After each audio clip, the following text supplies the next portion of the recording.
A very good and refreshing morning, my dear children. I hope and wish to be in best of your health and spirits. Well, this is MCB turn today and we are going to study chapter number 11, Wishing. Students, this is a poem written by Ella Wheeler Wilcox. Firstly, as usual, let us know about poetess Ella Wheeler Wilcox. She was an American writer. She is best known for her poems, which are written in fairly simple English and conveys optimism and cheer. Her works include poems of passion and solitude, which contains the lines, "Laugh and the world laughs with you. Weep and you will weep alone." Her autobiography, The World and I, was published in 1918, a year before of her death. She was born on 5th November 1850 in United States and died on 30th October 1919. Now the poem Wishing tells about the human selfishness.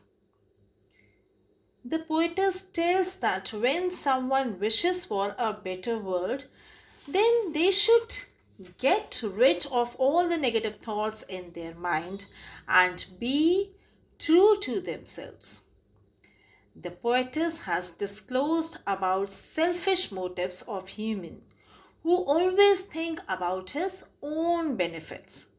She adds that everyone wants to be to make a wiser world, but nobody makes a start. Now, students, there are three wishes of the poetess that I am going to explain one by one. Number one, in the first stanza, she wishes that people should start exploring new stuff, which will lead them to a new destination. People should watch upon their actions and they must be straight, pure and true. The contaminated and impure thoughts undoubtedly hinders the world to be a better place. Students, here the poet has wished to make Eden, Eden. You know what is Eden? Eden is a beautiful place where the first human, Adam and Eve, lived according to the holy book, the Bible. So the poet wishes for this beautiful place. And now let's proceed to the second stanza, where the poet wishes the world to be wiser. How can we help the world to be wiser? The poet answers by saying that in the scrapbook of our heart, we should not waste even a single page on foolishness. Means we should start collecting wisdom instead of wasting our life journey by doing foolish things. Our motive of life should only be live to learn and learn to live. We must be knowledgeable before we forward anything to others.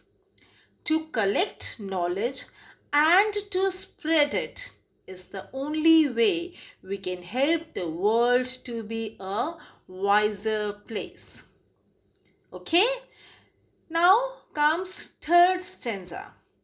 In the third stanza, the poet wishes for the happy world. She once again gives the tricks and solutions for it. She wishes for an oriented life, which will actually motivate us for the positive things. She asks to develop kindness for others in our hearts.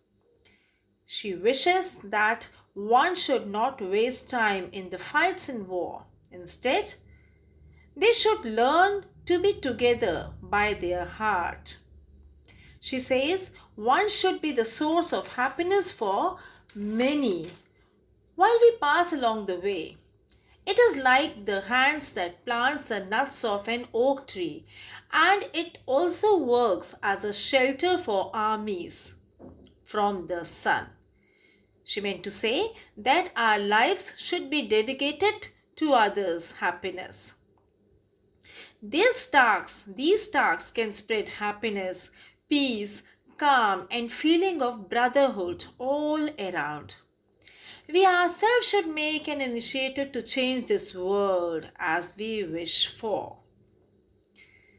Now, students, in the same poem, there is a story mention of a boy named Om Prakash Yadav who was 10 years old at the time of the incident, which I am going to tell you, who pulled children out of a burning van. He had serious burns, arm had got stuck to waist. It was just another routine day when Om Prakash Yadav, then 10 years old, started for his school on September 24, 2010 in Azamgarh. He had barely moved some distance when he saw a school van burning with several students stuck inside. The driver had already fled. Without caring for his own safety, Om Prakash pulled upon the door of the van and rescued 8 minors, even as flames.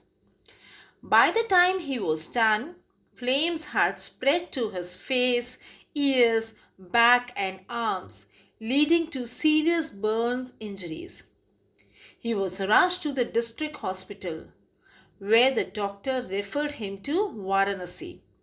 He remained admitted there for 18 days and spent another 42 days in a hospital in Azamgarh before being discharged. And you know, students, when he was asked the question, would you put your life in danger once again if caught in a similar situation? What he replies? Every time.